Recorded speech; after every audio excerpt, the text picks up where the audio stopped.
Quand j'étais petite, je n'avais pas de PC, ni de portable. Et YouTube n'était pas ce qu'il était. À l'époque, je regardais ceci. Une télévision. Et ne me faites pas croire que mes abonnés ont en majorité entre 18 et 24 ans. Je sais que tu mens sur ton âge, gamin. Bref, je vais vous parler des émissions de mon enfance. Et surtout des dessins animés. Je suis sûre que, comme moi, vous avez regardé des dessins animés en bouffant votre petit-déj avant d'aller en cours. C'était notre café. On ne pouvait pas aller en cours, au risque de mal commencer la journée. C'était notre moyen d'oublier le malheur qu'est l'école. Mon précieux. C'est l'heure d'aller en cours. Tais-toi, maman! Je restais même sur l'écran de veille des chaînes, en espérant, je sais pas moi, qu'un dessin animé secret soit diffusé. Parmi ces dessins animés, il y avait les Looney Tunes. Comment ça, Thune? L'effet Mandela m'a frappé plus que je le pensais. Pikachu a une queue noire, non? Peu importe. Je passais beaucoup de temps devant la télé, comme la plupart d'entre vous. J'espère. Et je propose de rendre les trois quarts des gens nostalgiques, avec un poké rap. Prêt? C'est parti! Je veux être le meilleur de tous les viewers. Sans aucun répit, je regarderai toutes les séries. Dora, Dexter, Foot de rue, Tom Sawyer, Clifford, Courage, Pokémon, Super Nana, Princesse Sarah, les Bisounours, Marcelino, K.N.D, Heidi, Bololo. Regarde-les tous, les dessins animés.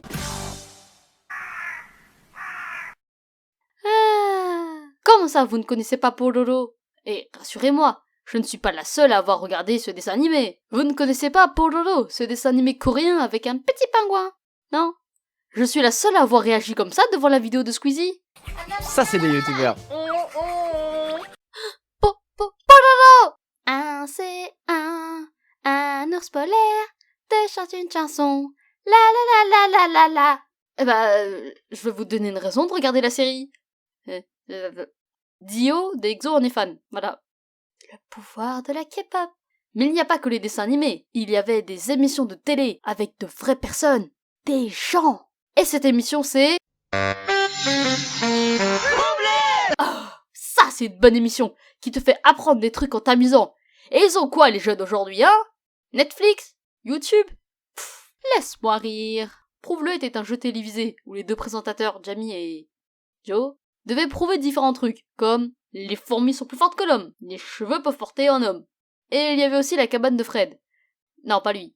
Voilà. Où il montrait des expériences à refaire à la maison, comme reproduire une tornade dans une bouteille. Et à chaque fois, sa cabane explosait à la fin. Et il y avait même des personnes random qui venaient prouver qu'ils étaient le meilleur dans leur domaine. Comme je m'en souviens plus. Bref, bonne émission. 10 sur 10. Je trouve les dessins animés récents moins intéressants. Je sais pas si c'est la nostalgie. Hashtag c'était mieux avant. Donc, c'est un mec qui est pote avec son cul. Et l'humanité cohabite avec son cul. Ça, c'est des bonnes séries. Et ça aussi au passage. Mais il y a une critique que je trouve un peu inutile, c'est le style des cartoons. Bon, ok, les personnages ont toutes la même tête de patate. Enfin, les personnages principaux. Et c'est pas comme si c'était plus facile à animer. Et cette critique ne passe pas, car les dessins animés de l'époque aussi avaient des styles similaires. Comme les dessins animés des années 30. Et je vous voilà, les fans des Cuphead, hein. Calmez-vous. Calmez-vous. Prenez un verre d'eau. Je pense que pour toutes les générations, leurs dessins animés d'enfance sont et seront toujours les meilleurs. Mais mon esprit des petits enfants qui vivaient dans une autre dimension arrivait aussi à voir des trucs qui n'allaient pas. Comme les combats dans Code Lyoko. Bordel, j'ai toujours eu envie de rentrer dans ma télé et de faire avancer l'intrigue. Pareil pour Princesse Sarah, qui n'arrêtait pas de se laisser faire. Écoute, il y a des enfants qui te regardent, et c'est ça que tu veux leur montrer comme message? Si on te persécute, te raquette ou t'enferme, ne fais rien. Et laisse-toi faire. Bon ok, je sais que c'est pas le vrai message.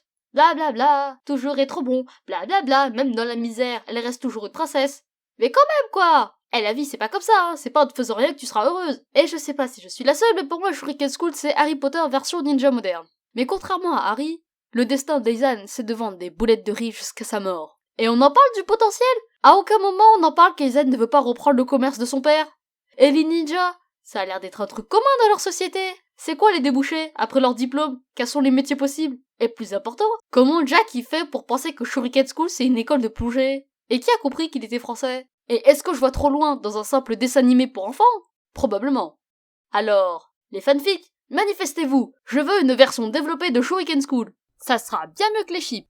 Et est-ce que je suis la seule à avoir grandi avec des émissions chinoises, comme ce que j'appelle le Tota Wipeout chinois? Oui, c'est triste, j'ai pas le nom.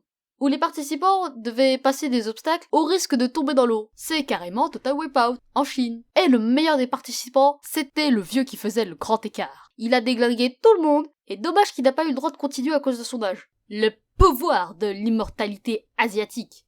Et je viens de me rendre compte que la majorité des séries étaient des animés japonais. J'ai l'impression de me répéter dans ma vidéo sur les mangas. On s'en fout, je regardais pas ces trucs avant. Donc, j'ai connu Dragon Ball Evolution avant DBZ. Je suis une hérétique.